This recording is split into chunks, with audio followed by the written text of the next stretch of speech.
మధురం మధురం నీ వాక్యం నా త్రోవకు దీపం నీ వాక్యం. యేసు నామంలో మీకు శుభములు సమృద్ధిగా కలుగునుగాక. మధురం నీ వాక్యం అనే కార్యక్రమానికి స్వాగతం. ఈరోజు మనం క్రిస్మస్ సందేశంలో మొదటి భాగంగా యేసుక్రీస్తు పుట్టినరోజు, ప్రేమ పుట్టినరోజు అనే అంశాన్ని ధ్యానించుకుందాము. మధురం మధురం నీ వాక్యం నా త్రోవకు దీపం నీ వాక్యం. ముందుగా మీ అందరికీ కూడా క్రిస్మస్ పండుగ శుభాకాంక్షలు. యేసు ప్రభు యొక్క శాంతి, సమాధానము, ప్రేమ మీ హృదయాల్ని, మీ కుటుంబాల్ని పరిపాలించునుగాక. యేసు ప్రభు మంచి కాపరిగా తన రెక్కల నీడలో మిమ్మల్ని కాచి కాపాడుదురుగాక. మీ పిల్లలకి బంగారు భవిష్యత్తును దయచేయుదురుగాక. ఆయన మీ ప్రార్థనలన్నీ సఫలం చేయునుగాక. God bless you. May Christmas peace, joy rule your hearts and also your families. Happy Christmas to you all. దేవుడు మీ జీవితాల్ని శుభములతో నింపుదురుగాక. గాడ్ బ్లెస్ యూ అండి. ఈరోజు ప్రపంచంలో మరి అతి ముఖ్యమైన రోజు అన్నమాట. దేవుడు మనిషిగా పుట్టిన రోజు. కనుకనే యేసుక్రీస్తు పుట్టిన ఆ సంవత్సరాన్ని యానో డామిని అని పిలిచారండి లాటిన్ భాషలో. అంటే యానో అంటే ఇయర్, డామిని అంటే ప్రభు అన్నమాట. ప్రభు పుట్టినరోజు, యేసు ప్రభు పుట్టినరోజు. కనుకనే ఆయన పుట్టినరోజు నుంచి క్రీస్తు శకము, క్రీస్తు పూర్వం అని ప్రపంచ చరిత్ర 2 భాగాలుగా విడగొట్టబడిందన్నమాట. సో ఎవరి గురించి మనం అనుకున్నా కూడా క్రీస్తు శకం 1960 లేదా అలా అన్నమాట. అలెగ్జాండర్ని గురించి చెప్పాలనుకున్నా క్రీస్తు పూర్వం 333లో ఆయన యూదా దేశం మీద దాడి చేశారు. అంటే ప్రతి ఒక్కరి జీవితంలో సెంట్రల్ పాయింట్ ఎవరు అనంటే యేసుక్రీస్తు. నా జీవితానికి, మీ జీవితాలకి, ప్రపంచానికి ఆది అంతము ఆయన అన్నమాట. ఆ దేవుడు మనిషిగా పుట్టిన రోజు కనుక మనందరం తప్పకుండా సెలబ్రేట్ చేసుకోవాలండి. దేవునికి వందనాలు చెప్పాలన్నమాట. ఏంటి అంటే యోహాన్ 3:16లో దేవుడు లోకాన్ని ఎంతో ప్రేమించి తన ఏకైక కుమారుణ్ణి ప్రసాదించాడు.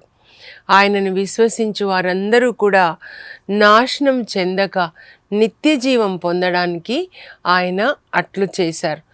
దేవుడు మనల్ని ఎంతో ప్రేమించి యేసుప్రభుని మనకిచ్చారు.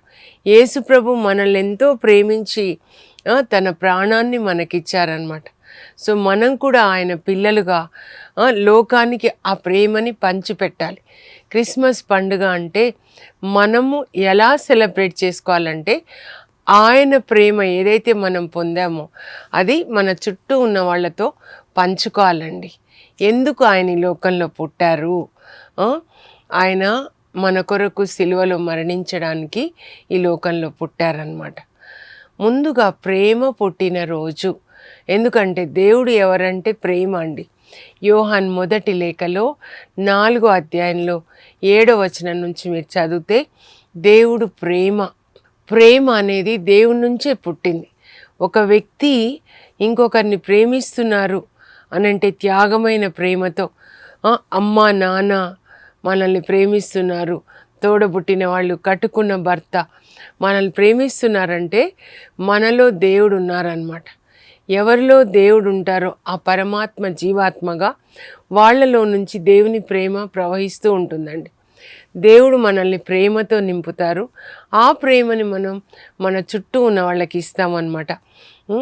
రోమా 5:5లో పౌలు రాస్తాడు, పరిశుద్ధాత్మదేవుడు దేవుని ప్రేమను మన హృదయాల్లో పోస్తాడు, దేవుని యొక్క కరుణను మన హృదయాల్లో పోస్తాడనమాట. అందువల్లనే మనం కూడా ప్రేమ కలిగి, కరుణ కలిగి జీవిస్తూ ఉంటాం.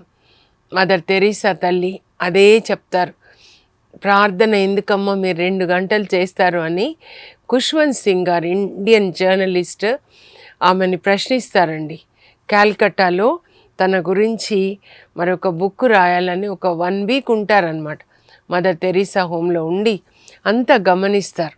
తర్వాత ఒక పుస్తకాన్ని రాస్తారు ఆ తల్లిని గురించి, సంథింగ్ బ్యూటిఫుల్ ఫర్ గాడ్. మనం అంతా కూడా సంథింగ్ బ్యూటిఫుల్ ఫర్ గాడ్ అండి. పరలోకం నుంచి దేవుని రాయబారులు. దేవుడు యేసుప్రభుని ఎట్లా పంపించారో మనల్ని కూడా అలాగే పంపించారండి. ఎందుకంటే దేవుడు ఎంత ప్రేమమయుడు, ఎంత క్షమాకరుడు, ఎంత నీతిమంతుడు, అదంతా లోకానికి మన ద్వారా చెప్పాలని. So we are the ambassadors of Christ.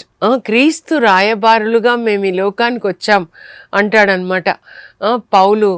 2 కొరింథీ 5:19 నుంచి చూస్తే క్రీస్తు రాయబారులుగా మీరు ప్రభుతో దేవునితో సమాధాన పడండి అని బ్రతిమాలు కొంచున్నాము అంటాడు.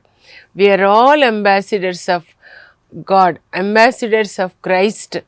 ఆ క్రీస్తు ప్రేమని లోకానికి అందించాలన్నమాట. యేసుక్రీస్తు పుట్టిన రోజు అంటే ప్రేమ పుట్టిన రోజు అండి. మీ హృదయంలో యేసు ప్రభు పుడితే మీ హృదయంలో పుట్టింది ఎవరంటే ప్రేమ అన్నమాట. అప్పుడేం చేస్తారు? మీరు ఆ ప్రేమని లోకానికి అందిస్తారనమాట. జక్కయ్య చూడండి, జక్కయ్య లూకా 19లో జక్కయ్య ఇంటికి యేసు ప్రభు వస్తారు.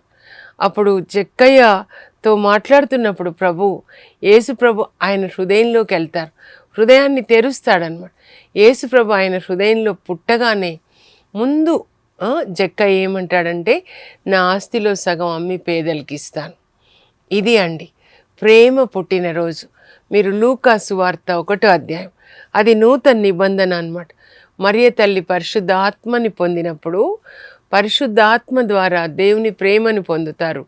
వెంటనే మరి జకరియా ఇంటికి వెళ్ళి ఎలిజబెత్ అమ్మని దర్శించి శుభవచనాన్ని పలికి బాబు పుట్టే వరకు ఎలిజబెత్ అమ్మకు సేవ చేస్తారు.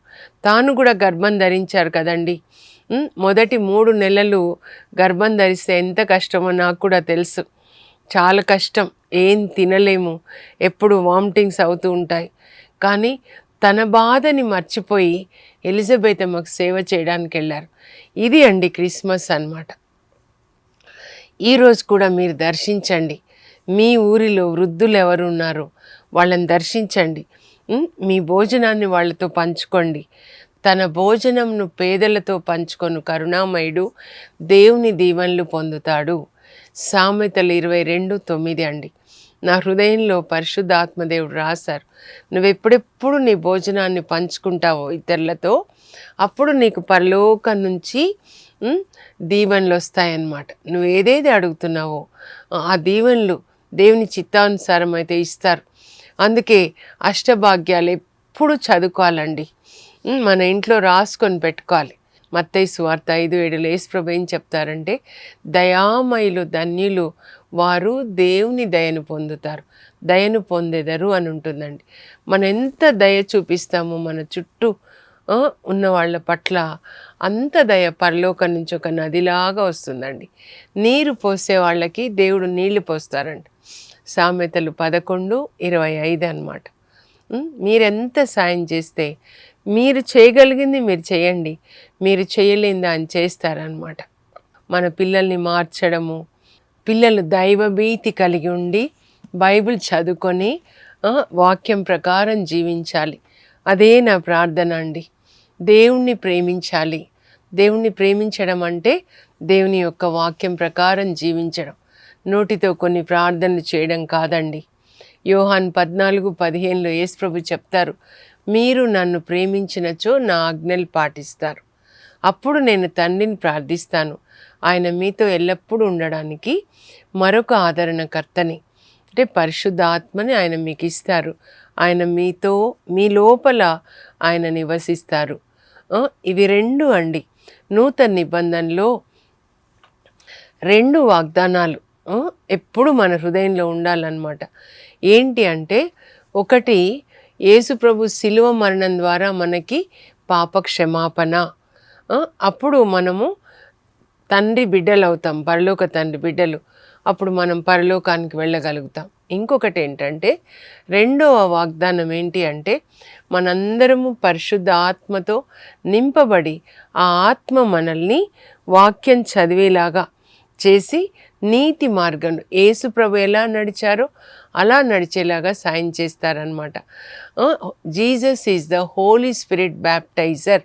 లూకా సువార్త, మత్తయి సువార్త 3వ అధ్యాయం మీరు చదివితే బాప్తిస్మ యోహాన్ అంటారండి మత్తయి 3:11. నేనైతే పాప క్షమాపణ నిమిత్తము మేము నీటితో బాప్తిస్మం ఇస్తున్నాను మీకు, కానీ నా తర్వాత రానున్నవాడు నాకంటే గొప్పవాడు, ఆయన పాదరక్షల వారుని విప్పడానికి కూడా నేను యోగ్యుడను కాను. ఆయన మీకు అగ్నితో పరిశుద్ధ ఆత్మతో మీకు బాప్తిస్మం ఇస్తాడు. యేసు ప్రభువు 2 విషయాలండి ఆయన దగ్గరికి మనం ఎందుకు రావాలంటే, ఒకటి ఏంటంటే ఆయన దగ్గర పాప క్షమాపణ పొందడానికి రావాలి. రెండోది పరిశుద్ధ ఆత్మని పొందడానికి యేసు ప్రభు దగ్గరికి రావాలి. నూతన నిబంధనలో ఈ 2 వాగ్దానాలండి. ఈ 2 వాగ్దానాల్ని దేవుడు మనకు చేస్తారనమాట. ఇప్పుడు మన యేసు ప్రభు ఈ లోకంలో ఎందుకు జన్మించారు? లోకమంతా ప్రక్కన పెడదామండి. నా కొరకు ఎలా మనము యేసు ప్రభుతో సంబంధాన్ని కలిగి ఉండాలంటే, పర్సనల్ రిలేషన్ అన్నమాట. భార్య భర్తల మధ్యలో ఇంకెవరు ఉండరు కదండి. వాళ్ళిద్దరే పడక గదిలో మంచి ప్రేమ సంభాషణ జరుపుకోవాలండి. సెల్ ఫోన్స్ అంతా పక్కన పెట్టేసి ప్రేమ సంభాషణ. అందుకే భార్య భర్తల సంబంధం ఎలా ఉండాలి అని బైబిల్లో మధ్యలో ఉన్న బుక్ అన్నమాట, సెంట్రల్ బుక్ పరమగీతాల్లో రాయబడింది. అది భార్య భర్తల మధ్యలో సంబంధం. సొలొమోన్ రాజుకి తన ప్రియురాలికి మధ్య జరిగిన సంబంధం. అయితే అది మనకి యేసు ప్రభుకి మధ్యలో. ఆయన పెళ్లి కుమారుడు, మనం పెళ్లి కుమార్తె. కనుక భార్య భర్తల సంబంధం ఆత్మ సంబంధమైన ఆ సంబంధాన్ని కలిగి ఉండాలి. భార్య భర్తల మధ్యలో ఇంకెవరు ఉండకూడదండి, దేవుడే ఉండాలి. ఆదాము అవ్వ దేవుడు అన్నమాట ఆది గ్రంథంలో. అలాగే ఇప్పుడు కూడా పడక గదిలో భార్య భర్త క్రీస్తుతో, క్రీస్తు యందు, క్రీస్తు ద్వారా ఆ ఇద్దరి మధ్యలో ఇంకెవరు ఉండకూడదు అన్నమాట. ఏక ఆత్మ ఏక శరీరం మలాకి 2:14 చెప్పినట్లుగా అన్నమాట. క్రీస్తుతో, క్రీస్తు యందు, క్రీస్తు ద్వారా. మన ఎట్లా పూజలో ఫాదర్స్ చెప్తుంటారు కదా, క్రీస్తుతో, క్రీస్తు యందు, క్రీస్తు ద్వారా మనం పరలోక తండ్రి బిడ్డలు అవుతామన్నమాట. క్రీస్తుతో అంటుకట్టబడి క్రీస్తు ద్వారా పరలోక తండ్రి బిడ్డలవుతాం. అక్కడి నుంచి అన్ని ఆశీర్వాదాలు కూడా మనకి క్రీస్తు ద్వారానే వస్తాయన్నమాట. All the blessings we receive through Jesus Christ. అందువల్లనే ప్రతిసారి మనం యేసు ప్రభు శిలువ చెంతకి వెళ్ళాలండి. ఒక్క మెసేజ్, క్రిస్మస్ మెసేజ్ ఏంటి అంటే లూకా 2:11 దేవదూత గొర్రెల కాపర్లకు ఇస్తారండి. ఆ సందేశము ఏంటి అంటే, సమస్త జనులకి పరమానందాన్ని కలిగించు శుభ సందేశాన్ని నేను మీ దగ్గరికి తీసుకొచ్చాను. సమస్త జనులు అంటే మీరు కూడా ఉన్నారు కదా, నేను కూడా ఉన్నాను కదా. ఏంటి అంటే, నేడు దావీదు నగరంన మీకొక రక్షకుడు పుట్టాడు. రక్షకుడు దేని నుంచి రక్షిస్తాడండి? మనల్ని మరణం నుంచి రక్షిస్తాడనమాట. మరణం అంటే ఏంటంటే, ఆత్మ పాపంలో మరణించినప్పుడు యేసు రక్తంలో కడగబడకుండా, యేసు సన్నిధిలో మన పాపాలను ఒప్పుకోకుండా, ధనికుడు చూడండి, లాజరు ధనికుడు అలా తింటూ త్రాగుతూ వినోదాలు చివరికి నరకానికి వెళ్ళాడు. నరకంలో ఆత్మ కాలిపోవడాన్ని రెండో మరణం అంటారండి. దీని నుంచి తప్పించడానికి యేసుప్రభు వచ్చారు. మొదటి మరణం అందరికీ ఉంటుందండి. ఈరోజున్న నేను రేపు ఉంటానా ఏమో, ప్రభు పిలిస్తే వెళ్ళిపోతాను పరలోకానికి. అందుకే ఈ వాక్యం చెప్పేది ఇప్పుడే బాబుతో చెప్తా ఉన్నాను, కెమెరా బాబుతోటి అనమాట. చాలా జాగ్రత్తగా షూటింగ్ చేస్తూ ఉంటే నేను చెప్పాను, నాన్న నేను కూడా అందుకే జాగ్రత్తగా చెప్తా అయ్యా, ఎందుకంటే నేను ప్రభు పిలవగానే వెళ్ళిపోవాలి కదా, ఒకవేళ రేపు పిలిస్తే వెళ్ళిపోవాలి, ఈరోజు పిలిస్తే వెళ్ళిపోవాలి. నేను వెళ్ళిపోయిన తర్వాత కూడా అందరికీ నేను ఒక ఆశీర్వాదకరంగా ఉండాలి అని, ముఖ్యంగా మన కాథలిక్ చర్చికి ఒక బ్లెస్సింగ్గా ఉండాలని. ఈ శరీరం ఉన్నంతసేపే మనం దేవుని పని చేస్తాం. ఆత్మ శరీరంలోంచి బయటకు వస్తే ఇంకా మనం ఏం చేయలేం. కనుక ఈ దేహం యొక్క విలువ మనం తెలుసుకోవాలి అని చెప్తూ ఉన్నాను అనమాట. అయితే మనలో జన్మించాలండి. అపుత్రస్య గతిర్నాశ, మనం పరలోకానికి వెళ్ళాలంటే యేసు ప్రభు మనలో జన్మించాలన్నమాట. యేసు ప్రభు మనల్ని పాపం నుండి రక్షిస్తాడండి. యేసు అను మాటకు అర్థం ఏంటి అంటే, యేసు అనగా ఆయన తన ప్రజలను వారి పాపం నుండి విడిపించును. Jesus means the one who delivers his people from their sins. Matthew 1:21 అండి. యోసేపుకి కలలో దేవుడు చెప్తారనమాట, నువ్వు మరియని స్వీకరించాలయ్యా, మరి పుట్టబోయే నీవు మరియని స్వీకరించాలి. ఆమె పరిశుద్ధాత్మ ప్రభావం వలన గర్భం ధరించింది. ఆ పుట్టబోయే బిడ్డకి నీవు యేసు అని పేరు పెట్టాలి.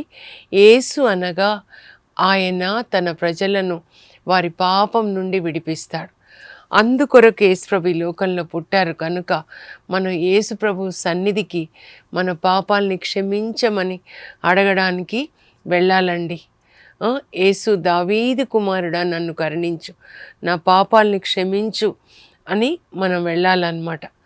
అందుకే మీరు మత్తయి సువార్త 9వ అధ్యాయంలో చూడండి. యేసు ప్రభు పేతురు వాళ్ళ ఇంట్లో కఫర్నాంలో సువార్త బోధిస్తుంటే ఒక పక్షవాత రోగిని 4 మనుషులు యేసుప్రభు ముందు దించుతారు. ఆయన పాపం వల్ల ఆయనకి పక్షవాతం వచ్చింది. యేసుప్రభు గ్రహించి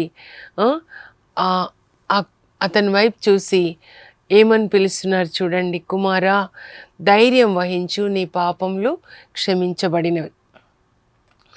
ఎప్పుడైతే ఆయన ఆత్మలో ఉన్న పాపం పోయిందో శరీరంలో ఉన్న ఆ రోగం పోయిందండి. శరీరానికి కొన్ని రోగాలు, అన్నీ కాదండి, కొన్ని పాపం వల్ల వస్తాయన్నమాట. అప్పుడు ఈ రోగం పోవాలి అంటే ముందు పాపం పోవాలి అన్నమాట. వేరుకి పురుగు పడితే మరి కాండము ఆకులు ఎండిపోతాయి కదండి. అలాగే ఆ పాపం చేసినప్పుడు మరి శరీరానికి రోగం ద్వారా అదొక సూచన అన్నమాట మనకి. అందువల్ల దాని నుంచి బయటికి రావాలని. అలాగే లూకా సువార్తలో 7వ అధ్యాయంలో అండి, సిమోని ఇంట్లో పాపాత్మురాలు కన్నీటితో యేసుప్రభు పాదాలని తడుపుతుందన్నమాట. తన పాపాలని మన్నించమని తన వెంట్రుకలతో తుడుస్తుంది యేసుప్రభు పాదాలని. ఒక్కొక్క కన్నీళ్ళు యేసుప్రభు పాదం మీద పడుతుంటే ఆమె ఒక్కొక్క పాపం ఒప్పుకుంటుందన్నమాట హృదయంలో నుంచి. అప్పుడు ప్రభు అంటారు, అమ్మా అమ్మా నీ పాపములు క్షమించబడినవి.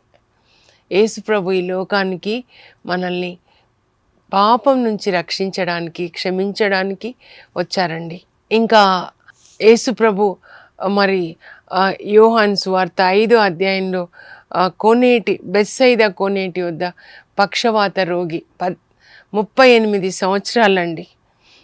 కానీ ఆయనని స్వస్థపరిచి ఆ తర్వాత దేవాలయంలో అతన్ని చూసినప్పుడు, ఇదిగో నీకు ఇప్పుడు స్వస్థత కలిగింది కదా, ఇక పాపం చెయ్యకు అని అతనికి హితబోధ చేస్తారనమాట. అలాగే మరి పాపం నుండి రక్షించడానికి, రోగం నుంచి రక్షించడానికి, పక్షవాత రోగి పాపం మన్నించినప్పుడు ఆయనకి మరి రోగం నుంచి కూడా విడుదల కలిగింది కదండి. అలాగే రోగం నుంచి రక్షించిన వాళ్ళు చాలామంది ఉన్నారు కదండి. మనం లూకా సువార్త 13:12 చూసినట్లయితే నడుము వంగిపోయిన స్త్రీ అన్నమాట. ఇట్లా ఉంటుంది నడుము, ఇట్లా ఉండకుండా వెనకాల ఇక్కడ ఒక దయ్యం కూర్చోవడం వల్ల ఆమె నడుము ఇట్లా అయిపోయింది. వాళ్ళు ఎందుకు అనుకుంటారేమో ఊర్లో వాళ్ళు, సడన్గా ఇట్లా ఉన్న ఆమె ఇట్లా గూని వచ్చేసింది ఏంటి అని. కానీ ఇక్కడ ఒక దయ్యం వెళ్ళి కూర్చుంది. యేసు ప్రభు, ఓ స్త్రీ నీవు ఈ రోగం నుండి విముక్తిని పొందావు అని ఒక మాట చెప్పగానే అక్కడ దయ్యం వెళ్ళిపోతుంది, ఆమెకి స్వస్థత కలుగుతుందండి. కొన్ని రోగాలు చెప్పాను కదా, అపవిత్ర ఆత్మల వల్ల వచ్చినప్పుడు అది యేసు ప్రభువే మనల్ని స్వస్థత పరచగలడు, విముక్తి ఇవ్వడానికి వచ్చాడనమాట, విమోచించడానికి ప్రభు వచ్చాడు. కనుక మన హృదయంలో ఆయన జన్మిస్తే మనకి పాప క్షమాపణ అండి, రోగం నుంచి మనకు విడుదల, శాపం నుంచి విడుదల. గలతీ 3:13 యేసు ప్రభు సిలువలో శాపమై మరణించి మనకి శాప విమోచన, ధర్మశాస్త్రం తెచ్చిపెట్టిన శాపం నుంచి మనల్ని విడిపించి అబ్రహాం దీవెనలోనికి అడుగిడడానికి, పరిశుద్ధాత్మని పొందడానికి మనకి ద్వారం తెరిచాడనమాట. ఇక్కడ చూడండి, శాపం నుండి దీవెనలోనికి అనే బుక్లో నేను రాశాను. ఇది కూడా ఇలా ఉండాలి అని కవర్ పేజ్ ప్రభువే చూపిస్తారండి నాకు దర్శనంలో ఎలా ఇక్కడ ఆయన పాపం తన మీద వేసుకొని మన పాపము మనకి ఆయన నీతి వస్త్రాన్ని ఇచ్చాడనమాట. అలాగే మన రోగం ఆయన తీసుకొని ఆయన ఆరోగ్యాన్ని మనకిచ్చాడు. యెషయా 53:5 ప్రకారం ఆయన పొందిన దెబ్బల ద్వారా మనకి స్వస్థత. ఆ తర్వాత మన పేదరికాన్ని ఆయన తీసుకొని తన ఐశ్వర్యాన్ని మనకిచ్చాడు. తన మహిమ, ఐశ్వర్యం అంటే లోక సంబంధమైంది కాదండి. యేసు ప్రభు ఈ లోక సంబంధమైనవి ఇవ్వడానికి రాలేదు, ఆధ్యాత్మిక ఐశ్వర్యాన్ని మనకి ఇవ్వడానికి, తన మహిమలో మంచితనంలో పాలు పంచుకోవడానికి. ఎఫెసీ 1:3 రాయబడి ఉంటుందన్నమాట. యేసుక్రీస్తు ద్వారా మనము ప్రతి ఆధ్యాత్మిక ఆశీర్వాదాన్ని పొందడానికి మనకి యోగ్యత ఉంది అన్నమాట. Spiritual blessings. ఆ తర్వాత శాపం, ఆయన మన శాపం తన మీద వేసుకొని అబ్రహాం దీవెనలు మనకిస్తారనమాట. తర్వాత మన మరణం అంటే రెండో మరణం అండి. తను మన మరణాన్ని తన మీద వేసుకొని తన జీవాన్ని మనకిచ్చారనమాట. ఇవన్నీ కూడా మనం పొందుతాము యేసు ప్రభు మన హృదయంలో జన్మించినట్లయితే. ఆయన ఇంకా ప్రేమ పుట్టిన రోజు కదండి. మనలో యేసు ప్రభు పుడితే మనలో ప్రేమ పుడుతుందండి. యేసు ప్రభు మనలో జన్మించినట్లయితే ఇవన్నీ మనం పొందుతాం అన్నమాట. కనుక విశ్వాసంలో యేసు ప్రభు మన హృదయంలో జన్మించుదురుగాక. ప్రార్థన చేసుకుందాం. పరలోకపు మా తండ్రి, మీ పరిశుద్ధ నామమునకు స్తోత్రం కలుగునుగాక. మీరు మమ్మల్ని ఎంతో ప్రేమించి యేసు ప్రభుని మాకు ప్రసాదించారు. యేసయ్య, మీ సిలువ మరణం ద్వారా మాకు పాపం నుంచి విడుదలనిచ్చారు తండ్రి. అయ్యా, రోగం నుంచి విడుదల, శాపం నుంచి మాకు విడుదలనిచ్చారు. అబ్రహాం దీవెనలో ప్రవేశించడానికి మాకు కృపనిచ్చారు. మా అందరి కుటుంబాల్లో జన్మించండి, మా అందరి హృదయాల్లో జన్మించండి. మాకు పాపం నుండి, శాపం నుండి, రోగం నుండి, పేదరికం నుండి మాకు విడుదలని దయచేయండి. యేసు పరిశుద్ధ నామంలో అడుగుచున్నాం తండ్రి, ఆమెన్. యేసు ప్రభు మనలో జన్మిస్తే ఆ ప్రేమ, యేసు ప్రభు ప్రేమ, కరుణ ఒక నదిలాగా మన నుండి లోకానికి ప్రవహిస్తుందండి. ఆ కృపని దేవుడు మీకు దయచేయును గాక. Once again happy Christmas to you all. God bless you.